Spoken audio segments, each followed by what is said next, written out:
I am here at the British Motor Show, which is of course sponsored by Motors, and it won't be much of a surprise to you to know that there are of course hundreds of amazing cars here at the show. We've got everything from the latest high-tech EVs to some of the fastest performance cars to ever hit the streets.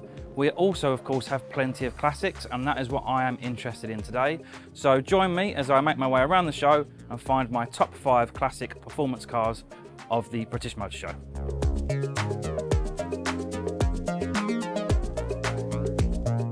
Now, the Clio Williams is a car that was produced to go rallying. Renault initially only planned to make 3,800 units, but due to the popularity of the Clio Williams, by the end of production, there were over 12,000 cars worldwide. Now, Renault, and Renault Sport in particular, took what is essentially a standard Clio and made it fit for rallying. This car has a 2-litre inline-4 engine that produces just under 150 horsepower and gets it from 0 to 60 in around 7.8 seconds. Now, by modern standards, that probably doesn't seem particularly impressive, but this is a car that was tuned for handling. So once you get this thing out on a rally stage, it was obviously very, very quick. Despite the name, yes, the car has Williams in the name, and that is because of the Williams F1 team that was supplied with Renault engines at the time. The car wasn't actually designed or developed by Williams. It was actually developed in-house by Renault's Motorsport division, Renault Sport. So this car right here, this is the BMW M5, specifically the E28, and this car is a genuine automotive icon because it essentially spawned a whole subset of cars that didn't exist until this came along in 1984. On modern roads, it's quite common to find fast saloons and estates with supercar performance, but that never used to be a thing. So BMW took the engine from their M1 supercar and put it into this car, a 4-door family saloon, and created a legend.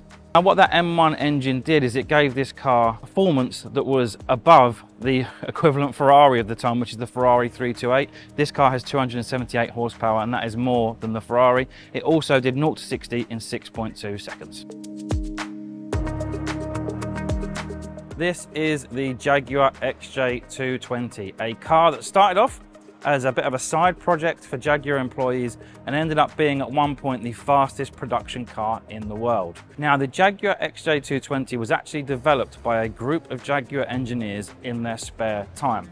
And what they created eventually went on to become, at the time, the fastest production car in the world, because during testing, the XJ220 clocked 213 miles an hour. Now, the production vehicle that we see here today actually ended up with a 3.5-litre V6 engine pushing out 542 horsepower. So as well as that massive top speed, you had acceleration of 0 to 60 in 3.6 seconds.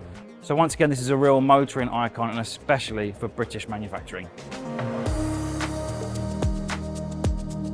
The R34 Nissan Skyline GTR is a Japanese icon.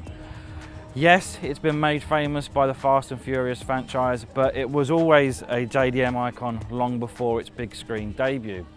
Part of that status in the UK is down to the fact that you could never actually officially buy a Skyline in Britain. You had to import it, so it's always been an incredibly rare car on British roads. Now, in standard form, the Skyline has a 2.6-litre inline-6 engine that pushes out 276 horsepower and can do 0 to 60 in just 4.9 seconds. The Ford Sierra RS Cosworth is the result of a motorsport project from Ford. Basically, Ford wanted to produce an outright winner for European touring car championships. So what they did was they took their kind of unloved Ford Sierra and gave it a motorsport workover, producing this. Once again, it's another British motoring icon. Perhaps the most recognisable feature of this car is the spoiler. The Cosy spoiler is well known to petrolheads up and down the country. You can find it on the Escort as well as the Sierra. Personally, I've always had more of a soft spot for the Sierra because of what they were working with to begin with and how they turned it into this incredible car. So it's quite a lightweight car. It weighs around 1,200 kilos, pushes out just over 204 horsepower, and therefore has a 0 to 60 time of just over 6 seconds. Once again, it is a true icon and probably my favourite car here at the whole show. So there you have it, my top 5 performance classics from the British Motor Show 2024. Let me know which one of those top 5 is your favourite. Did I miss out your favourite from the show? Because I tell you what, it was a very, very tough choice. There are Toyota Supras outside, there's GT Turbos, Escort Cosworths. The choices here at the show are endless, I can assure you. If you enjoyed the video, please give us a like, and remember to subscribe to the Motors YouTube channel for more great content from the British Motor Show.